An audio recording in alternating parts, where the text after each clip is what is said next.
Yes, my fans, this is your boy Bunny coming to you with a little morning talk. But as I said before I get deep into my morning talk, just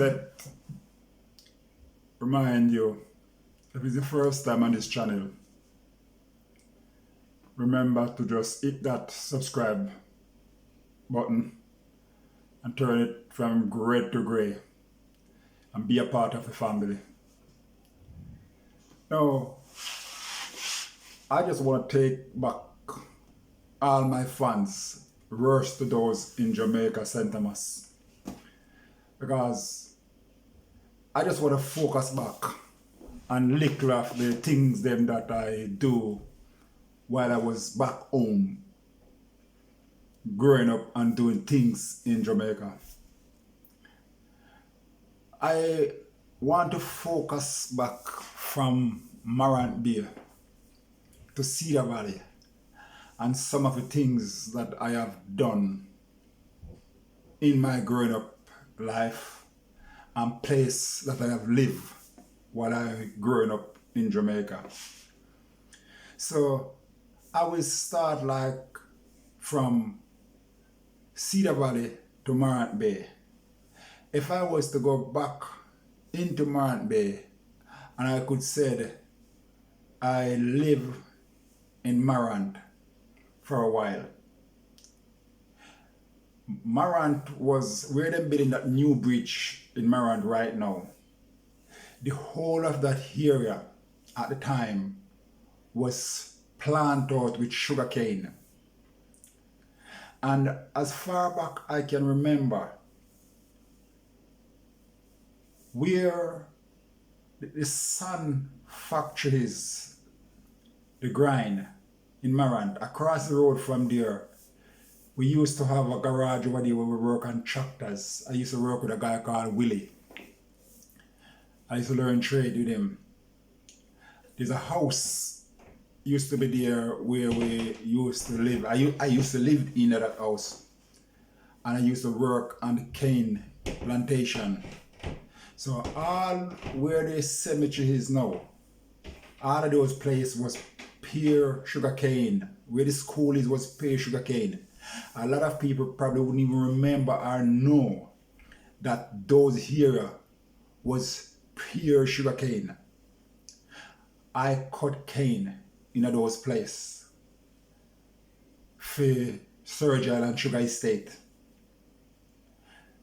I also load the truck with the cane. I used to work with a guy called Dan.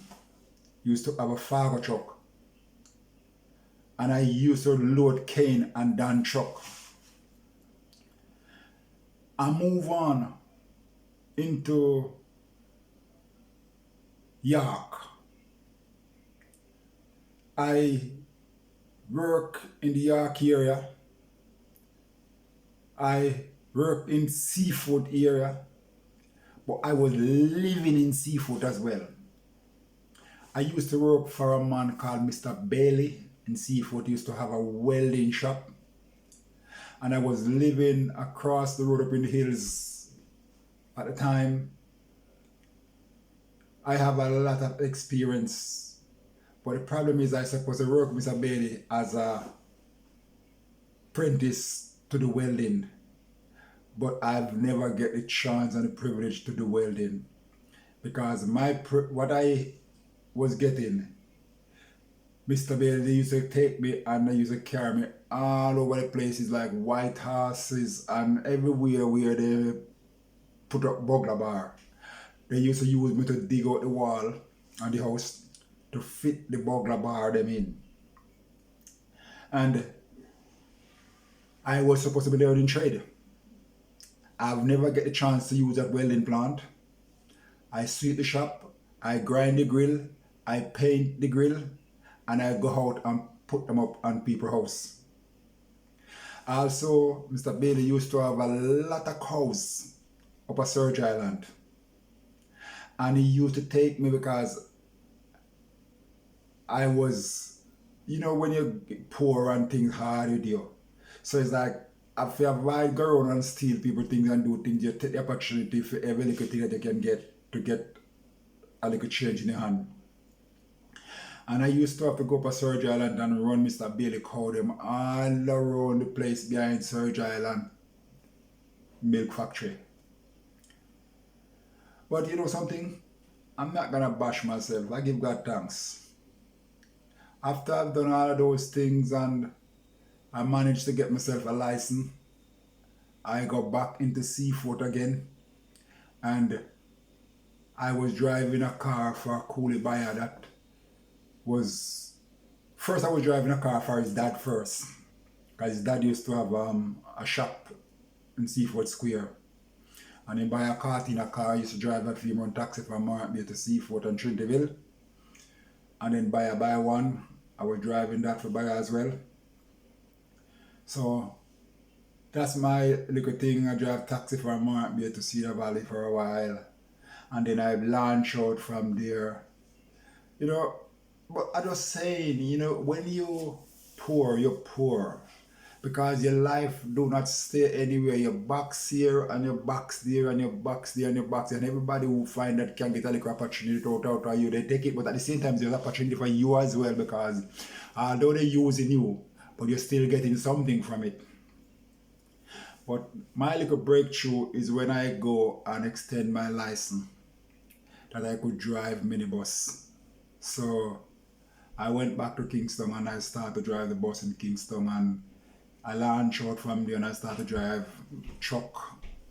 So, you know, although I'm a boy that born up of Cedar Valley, Road district, and rode up and down from here to there as young boy, but there was a breakthrough when I get my Hope and PPV license that caused me to branch out in a wider field, where I started to drive bus from Kingston to St. Mary through Junction, the Leland Buscar Market people, from Kingston to Newcastle, from Kingston to Portland, you know, and all of these country bus that really opened me up into bigger things. And you know, I'm just saying these things because, you know, when we grow up in the country, life is hard. If anybody out there will grew up in the countryside anywhere in Jamaica and life was easy for you as a poor family, big up to you, big respect to you. But for me personally, my life was hard right through until I leave Jamaica. I had to fight hard for what I achieve in life. But you know something, I give God thanks for my life, because I have never find myself in any situation where I end up in prison, end up in jail for any crime that I've committed. And I fight my way through, I struggle my life through. I build myself a nice grow up one room on my father's house before I leave Jamaica. I wasn't rich, but I was comfortable. I do a lot of farming in the Cedar Valley, you know. When I leave Jamaica to come to England, I leave a nice piece of plantain walk, just start to shoot. But you know, it's just one of the things, the opportunity come and you have to go, you know.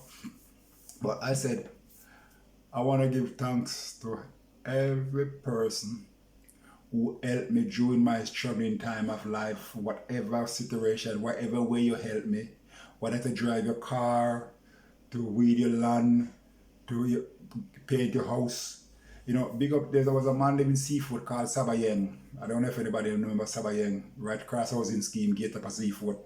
He used to have a big upstairs shop, brought down. You know, I used to live in that for a little while. You know, but you know, as I said, I just want to give God thanks for everything that I have been through and everybody who helped me from Cedar Valley to Morant Bay. Yes, in whatever way you help me. So if you're out there and you recognize me in any way or any of these names that I call in my video, thank you. A big respect to you all and your family and whatever you do.